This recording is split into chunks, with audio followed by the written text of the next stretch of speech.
Natapos na ng Committee on Local Government ng Bangsamoro Parliament ang public hearing sa panukalang magpapalawak ng kapangyarihan at serbisyo ng Special Geographic Area Development Authority o SGADA na layong palakasin ang pamamahala at koordinasyon ng mga proyekto sa Special Geographic Area.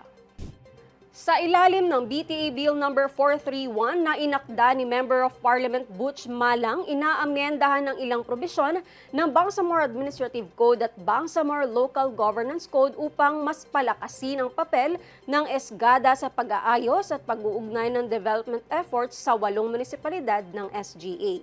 Ayon sa mga lokal na opisyal, mga leader ng komunidad at residente na dumalo sa pagdinig, mahalaga ang panukala dahil maaari nitong pabilisin ang pagpapatupad ng mga proyekto at gawing mas organisado ang pagpaplano at serbisyo sa buong lugar. Giit ng mga stakeholders, tugon ang panukala sa mga umiiral na gap sa pamamahala sa SGA at makatutulong ito para mas mapaganda ang delivery ng basic services sa mga komunidad na patuloy pang umaangkop sa kanilang pagsasama sa BARMM. Ayon kay Committee Chair Nagib Sinarimbo, mahalaga ang mga ground level inputs na nakuha mula sa public hearing dahil direktang nagmumula ito sa mga LGUs at komunidad na pinakaapektado ng panukala. Dagdag pa niya, importante na marinig ang mismong karanasan ng mga lokal na pamahalaan at mga residente dahil dito makikita kung paano pa mapapabuti ang disenyo ng batas para mas maging epektibo ang implementasyon sa ground.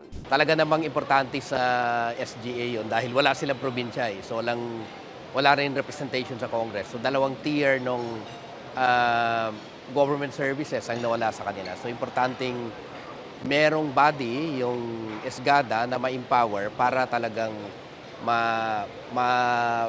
ma-deliver natin yung services na hindi kayang i-deliver ng barangay o kaya ng munisipyo.